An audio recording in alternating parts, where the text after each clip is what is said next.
और जोर से बोला। इसलिए हमने इन 2 दिनों की वार्ता में गुरु को स्थान पर रखा, गुरु को केंद्र पर रखा कि गुरु रूप में हनुमान जी को यदि हम मानेंगे, हनुमान जी के चेला होंगे। अच्छा, अब जिसका गुरु हनुमान जी हो जाए, कहानी बदल गई, काम ही हो गया। अब जब हनुमान जी गुरु होंगे तो पूछेगा कोई किसके चेले हो? हनुमान जी के। हनुमान जी के? हाँ हनुमान जी। अच्छा हनुमान जी के? हाँ हनुमान जी के हैं। तुम्हारे गुरुजी कितने ताकतवर हैं? अनलिमिटेड। कोई लिमिट हो तो बताएं। अनलिमिटेड है। हनुमान जी में कितना बल है? रामदूत तुलित बल धामा, अंजनी अतुलित बल है। अच्छा, तुलसीदास जी बहुत चतुर हैं, उन्होंने कहा कि लिमिट क्या लिखें कि कितना कितना बल है, इसलिए उन्होंने लिख दिया अनलिमिटेड। अतुलित का मतलब होता अनलिमिटेड, पता ही नहीं कितना है, जब जितनी जरूरत उतना उतना। भाई एटीएम का कार्ड रखोगे तो उतने ही पैसे निकाल पाओगे जितने बैंक में होंगे, पर खुद का बैंक रखोगे झंझट खत्म। इसलिए गोस्वामी जी बहुत चतुर हैं, उन्होंने क्या लिखा? रामदूत अतुलित बल। अतुलनीय बल है। इस श्लोक में भी कहा अतुलित बल धामम है मुसैला देहम धनु जीवन कृष्ण ज्ञानिनाम सकल गुण निधानम वानराम रघुपति प्रिय भक्तम हनुमान जी में कितना बल है? बोले भैया, एक हाथी बराबर जिसमें बल होता उसको गज कहते हैं, जिसमें 1000 हाथी बराबर बल होता उसको दिग्गज कहते हैं, जिसमें 10,000 दिग्गजों बराबर बल होता उसको राजा इंद्र का हाथी ऐरावत कहते हैं, जिसमें 10,000 ऐरावत हाथियों बराबर बल होता वो राजा इंद्र बनता है, और 10,000 राजा इंद्रों बराबर बल हनुमान जी के पूंछ के रोम में है, एक रोम में है। अब लगा लो गुड़ा भाग, इतना बल। इसलिए तुलसीदास जी बोले गिनती कौन लिखे? राम दूत अतुलित बल धामा, रामदूत बल धामा, अंजनी पुत्र पवन सुत नामा, अंजनी पुत्र पवन सुत नामा। सीताराम सीताराम सीताराम सीताराम सीताराम कहिए जाहि विद राखे राम, ताहि विद रहिए। जाहि विद राखे राम, ताहि विद रहिए। इतना बल हनुमान जी में है। अब बताइए इतना बल अपने गुरु जी में है, तो जिसका गुरु बलवान चेला पहलवान। तो तुमसे कोई पूछे किसके चेला हो, तुम कहना हनुमान जी के। हनुमान जी तुम्हारे गुरु जी कितने बलवान हैं? कह देना अनलिमिटेड। हाँ। अच्छा, फिर कोई पूछे अच्छा आपके गुरु जी हनुमान जी हैं, तो हनुमान जी दिखते हैं? कह देना हाँ। अब वो पूछेंगे अच्छा था बताओ, प्रमाण पत्र बताओ, क्योंकि जो ज्यादा पढ़ लिख लेते उनको खुजली ज्यादा हो जाती है। कोई कम पढ़ा लिखा हो तो समझाया जा सकता, कोई ज्यादा पढ़ा लिखा हो तो भी समझाया जा सकता, लेकिन कोई पढ़ा लिखा हो पर ज्यादा ना पढ़ा लिखा हो उसको समझाना बड़ा कठिन। बीच वाले को, कुछ लोग ऐसे होते हैं ज्ञानी होते नहीं है, अज्ञानी अपने आप को मानते नहीं, उन्हें समझाना बड़ा कठिन है। अब कोई भाई ज्ञानी हो तो समझाओ, अज्ञानी हो तो समझाओ, पर कोई ज्ञानी हो ना अज्ञानी माने ना। अब एक अंधा आदमी मिला हमें, बोला हम नहीं मानते कि सूर्य होता है। अब बताओ, बोला हम नहीं मानते कि सूर्य होता है, तो पूरे गांव में हल्ला मच गया। वो इतना उल्टा आदमी था, बहुत उल्टा, हमारे ही गांव में आया, बोला हम नहीं मानते कि सूर होता है। अरे हम कहा होता है। बोले कहां होता है, दिखा। अब अंधे को क्या दिखाओगे?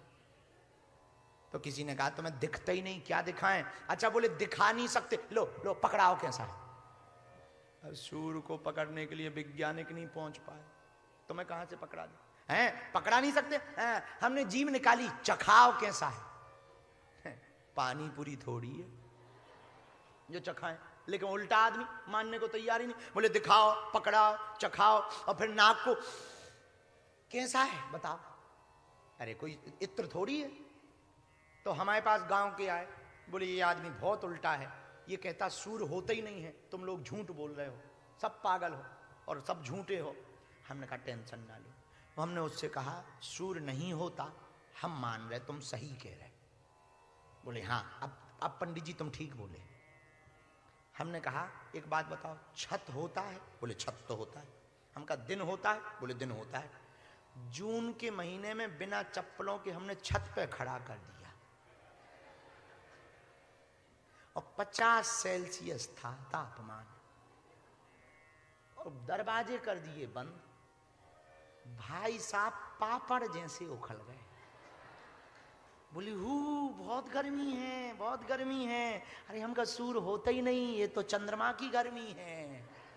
अरे बोले नहीं, कुछ ताप ताप लग रहा है, आगी जैसी लग रही है। हमका आगी है ही नहीं है, छत है। बाद में भाई साहब को मानना पड़ा। बोले मान गए कुछ तो है। हम कहिए कुछ और कोई नहीं, सूर ही है। कुछ लोग ऐसे होते हैं जो बातों से नहीं मानते, पर उन पर जब घटती है तब मानते हैं। एक बात और, हम अगर भक्त मार्ग में हों तो हमें विवाद नहीं करना, कोई माने या ना माने। भाई एक बात बताओ, जिसने अमेरिका नहीं देखा तो क्या अमेरिका नहीं है? अमेरिका तो है, अब तुमने नहीं देखा। और कोई कहते है ही नहीं अमेरिका, हमने देखा ही नहीं, अब तुमने नहीं देखा, तो इसका मतलब ये थोड़ी कि अमेरिका नहीं है। उसी प्रकार किसी ने भगवान को नहीं देखा तो इसका मतलब ये नहीं है कि भगवान नहीं है। तुमने नहीं देखा, मीरा ने देखा, सूरदास ने देखा, स्वामी समर्थ रामदास ने देखा, हमारे स्वामी रामकृष्ण परमहंस ने देखा, तुलसीदास ने देखा, रैदास ने देखा, वाल्मीकि ने देखा, कर्माबाई ने देखा, जनाबाई ने देखा, संत तुकाराम जी ने देखा, संत नामदेव जी ने देखा, बापा सीताराम जी ने देखा, देवराहा वाले बाबा जी ने देखा, हमारे पूज्य दादा गुरु श्री सन्यासी बाबा जी ने देखा। तुम लोगों ने, हम लोगों ने नहीं देखा तो क्या हुआ? हमारे गुरुओं ने तो देखा, और जिसने देखा उसी ने कहा, और जिसने जैसा देखा उसने वैसा कहा। एक अंधों के गांव में हाथी आ गया और पूरे गांव के लोग अंधे थे। सब हाथी आया हल्ला मच गया, तो सब हाथी के पास गए। अंधे थे, दिखाई तो पड़ता नहीं था। हाथी को पकड़ने लगे तो किसी ने पूंछ पकड़ी, किसी ने सूंड पकड़ी, किसी ने पैर पकड़े तो किसी ने कान पकड़े। अब हाथी चला गया। शाम को सब अंधे बैठे और बोले भैया हाथी कैसा था? एक बोला पतला पतला सांप जैसा था, दूसरा बोला भक्त तूने हाथी नहीं पकड़ा है, हाथी हमने पकड़ा, खम्मा जैसा था। अब दोनों सही कह रहे, उसने पूंछ पकड़ी, इसने पैर पकड़ा। तीसरा बोला चुप रहो, तुम दोनों को ही हाथी नहीं पकड़ने मिला, तुम्हें लगता है कुछ और पकड़ लिया। हाथी तो भैया सूपा जैसा था, उसने कान पकड़। अब तीनों सही कह रहे हैं, जिसने जो देखा वो वही कह रहा, कोई गलत नहीं है। उसी प्रकार जिसने भगवान को नहीं देखा वो भी सही कह रहा, क्योंकि उसने नहीं देखा इसलिए भगवान नहीं होते। जिसने देखा या अनुभव किया वो भी सही कह रहा, हमने भगवान को देखा। इसलिए ये लड़ने का विषय नहीं है कि तुम प्रमाण ही देते रहो, भगवान होते हैं, तुम गलत बोलते हो, you are not good boy, तो अच्छे बच्चे नहीं हो। अरे क्या बोलना, क्या विवाद करना? भक्त विवाद नहीं करता, भक्त तो संवाद करता है। बालाजी महाराज के कृपा पात्र बागेश्वर धाम पीठाधीश्वर परम पूज्य धीरेन्द्र कृष्ण शास्त्री जी महाराज का पावन संकल्प। मध्य प्रदेश में छतरपुर के ग्राम गढ़ा में बनेगा विश्व स्तरीय कैंसर अस्पताल एवं रिसर्च सेंटर, जिसकी आधारशिला देश के यशस्वी प्रधानमंत्री नरेंद्र मोदी जी के कर कमलों से रखी जा चुकी है। 200 करोड़ रुपए की लागत वाले 100 बेड के इस अस्पताल में गरीबों का होगा मुफ्त इलाज। ये बहुत बड़ा अवसर है, बहुत बड़ा काम है। संकल्प बड़ा हो, संतों के आशीर्वाद हो, प्रभु की कृपा हो, तो समय सीमा में सब पूर्ण होता है। हमारे प्रियजनों, बागेश्वर धाम पूरे भारत के लोगों, अभी तक अस्पतालों में मंदिर थे, अब मंदिर में अस्पताल होगा। कैंसर हॉस्पिटल निर्माण हेतु सहयोग देकर पुण्य के भागी बने।